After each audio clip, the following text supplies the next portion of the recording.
on Fortnite all day. But a 48-year-old executive, hey, be great at tech. I didn't grow up with tech. And so it's hard to pivot. Westbrook, the game now is not designed for him. It's designed for Clay, Steph, Kyrie, Lillard. Shoot. No mid-range. I don't care. And I look at Westbrook, and he's not a broken player. He's a hyper-athletic guard who is a relentless athlete. You're going to tell me the next 5 years he's going to click and become a great shooter? It's not who he is. Derrick Rose. That's not who Derrick Rose is. There's part of me that feels bad for Westbrook. The game has moved in a different direction, and it's not built perfectly for him anymore. You are being lenient here. I expect. I saw you tweeting last night and saying, "What would you say?" I said, "Wait! Is he hit a triple-double yet?" I was for sure you're gonna be relentless this morning and vicious. Couldn't I argue, though? What do you do with Westbrook now? Okay, well, let me say this. I get your point, but I will say this. There are still, I will still say, the majority of the leagues, the majority of the point guards can't shoot like a Stephen Curry, like a Damian Lillard. So there's still a spot for players such as Westbrook, who has freakish athleticism, quick speed, burst of everything. So I would just say this: it's still up to Westbrook as key points in the game to make the right play. And if you're not such a shooter, then don't shoot a lot of threes. Go in and attack. Be relentless on the glass. And I think the problem with him is that, look, that three-point ball is killing OKC right now. They were never good at it. They've been awful. They're awful. And the fact that Portland is making so many, threes hurt. Threes hurt.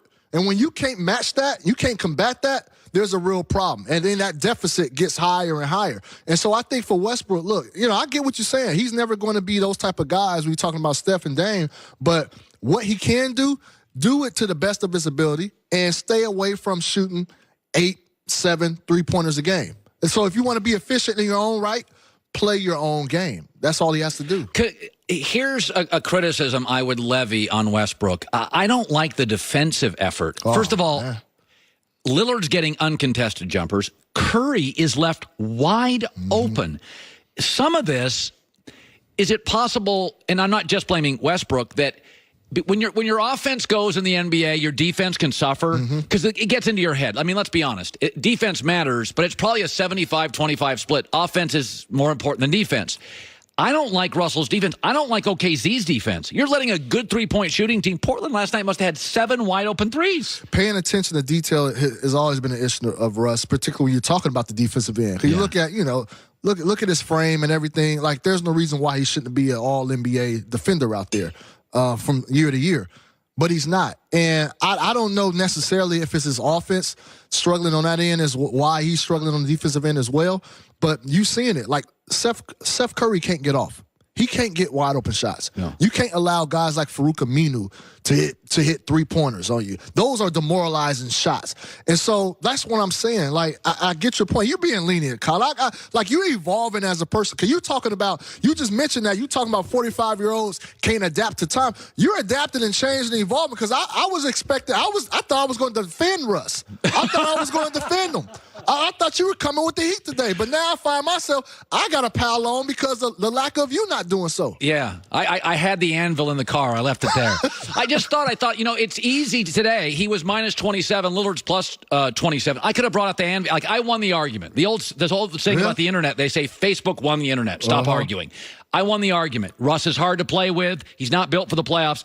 But in the end, I've just seen this so many times. I saw it with Derrick Rose a lot. I'm like, the game's moving away from Derrick Rose's strength. It's Ezekiel Elliott, the game moved right into his wheelhouse. He can Le'Veon Bell, the game moved right into Le'Veon. Le'Veon's not the fastest back. But God, he's got great hands. And so all of a sudden, Le'Veon Bell goes from, he's a good runner. He doesn't have breakaway speed to, oh, my God, you get 85 catches, 200 carries. And let's move to this, though. If Oklahoma City loses the series, and I don't think Portland's ever lost a series when they lead 2-0. Okay. Billy Donovan gets run, right? And I'm saying this.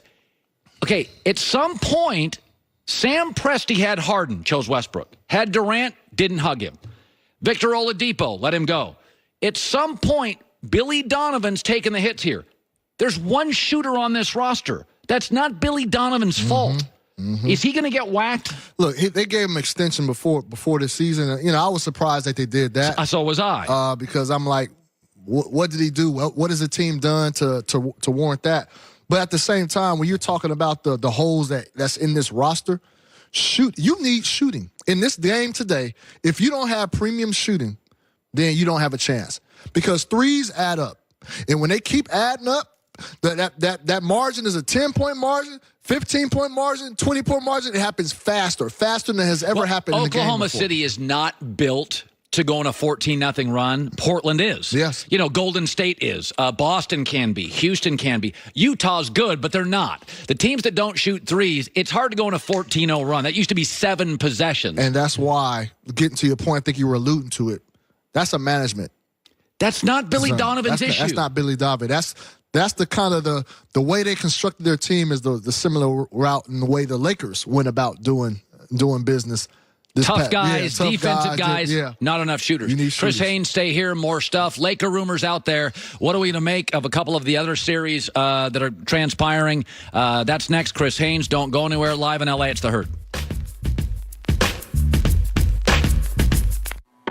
Your eyes don't deceive you. This taco is filled with crunchy, melty nachos for just $1. The new $1 loaded nacho taco from Taco Bell's Cravings Value Menu. Value beyond belief. Discover a new wave of refreshment. Crafted using our unique Brew Pure process. White Claw Hard Seltzer. Nothing tastes quite like it. 3 facts. Wait. Listen, Hainesy, I got to tell you, give me 30 seconds on camera here. Tonight's one of the greatest nights in America. You're not going to understand this. You're going to think I'm a weirdo. Tonight, the NFL releases its schedule.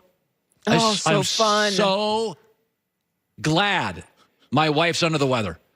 I don't have to entertain anybody. I can go home. That's mean. No, I love her to death. Just get upstairs. I got to watch this. I got to see who the Jaguars play. Tonight is the best night for nerds in America. I'm going to be sitting there all night just taking notes. You get to play win-loss. That's the best. It's the best night. All right, let's move to Chris Haynes. NBA guys are like, I don't get it. It's just a schedule. You lost me there, Colin. Okay.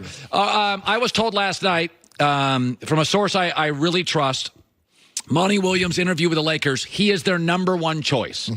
That doesn't mean he'll get the job because Monty's probably going to get the Sixers gig if they lose to Brooklyn or the Raptors. So let me just start with this.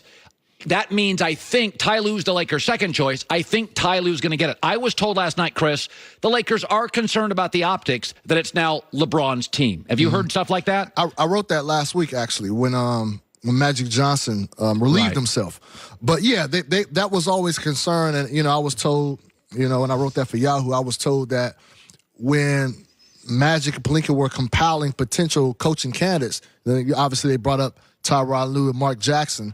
And I was told at one point, Jeannie Buss said, you know, I'm concerned with the perception of LeBron running things. This is a Buss-ran organization. We want to make sure that is clear. And so I understand all that, but at the same time, Colin, I think it's very important, especially where the Lakers are right now. It's very important to screw optics, screw perception. Bring in the right candidate. Bring in somebody who you think is going to be able to do this job at a high level and bring this franchise back to prominence. If optics and if perception is something that's concerning you and that's going to deter you from hiring the right guy, then I think that the Lakers franchise is going to continue to be in disarray. I want to go to the Warriors for a second because I think Golden State's going to win that series. I think the Clippers, and I said this repeatedly through the season, they're really one of the best stories in the league this year. Milwaukee's a great story. The Clippers shouldn't be here. They traded their best player in the middle of the season. In the last several years, they've traded their 4 best players, Chris Paul, Blake Griffin, Tobias Harris, and DeAndre Jordan. They shouldn't be here. Lou Williams is their best player. I love Lou. If he's your best player, you're probably not a playoff team. They are. Their bench is the best in the league. Doc Rivers has done a remarkable job. But I'm watching this Warriors-Clippers series, and you know what I'm seeing, Chris? I'm thinking Kawhi Leonard's looking at that team saying, man, The only thing they're missing is me. Could I make the argument that even losing this series by the Clippers, this has been an incredible advertisement as a free agent destination, that we may have reached the tipping point with the lowly Clippers. They are now seen as a viable place to go for stars. I mean, even before the series started, we all picked Golden State to advance. I actually picked Golden State to sweep them. And I had some Clippers execs killing me about that prediction. But hey, I think right now the Clippers are putting themselves in great position, not just to lure Kawhi, but have some other free agents, start looking their way, because they're one. You can look at them; they're one piece away from going to that next level. I don't know if Kawhi puts it to that next level, a championship contending team, but definitely if you get Kawhi's signature, you're going to get other guys on board willing to come over for cheaper. And Clippers have cap space where they can get 2 max guys. So right now you look at it, great coaching. They got a great culture. They got guys who play their roles and know how to stay within themselves. Tremendous giving culture. No. Nobody's seeking minutes and points. Nope. So you bring a couple stars on board, all of a sudden the Clippers are in a place where they've never been before. Yeah, I think we're there. I want to talk about a team that is fascinating for a lot of reasons, the Philadelphia 76ers. Now, they're not really a national story yet, but I find them to be absolutely fascinating. I think outside of the Warriors, they have the best talent in the league, slightly over Boston and Houston. You have the Monty Williams situation, Brett Brown. When I watch the Sixers play, I don't know what I'm getting night to night. I don't know what I'm getting night to night with Simmons. Jimmy Butler doesn't get along with people. If I said to you 1 year from today, what are the Sixers? First of all, do you think they beat Brooklyn? I do. I think their size is too much. I think they do. I think they've got a chance against Toronto, but a year from now, who is in Philly and who is not in Philly? Because this team's got 4 legitimate high-end players. That's a good question. Obviously, they gave up a lot to acquire Tobias Harris and Jimmy Butler. No question. So it's hard to believe that they will let even one of those guys walk away in free agency this summer. With that being said, I think they bring back one of those guys. And if I had to pick, probably they bring back Tobias. So this time next year, I think Jimmy Butler is probably somewhere else. That's just my thoughts and my I'm going to throw something at you. You trade Simmons. Now, it sounds crazy. I'll have my big, and I have 2 pretty good shooters on the wing. You can get a ton for Ben Simmons. Ben Simmons does not, I've been told, get along great with teammates. He didn't make the Australian national team. Now, I'm not saying this because I don't like Ben Simmons.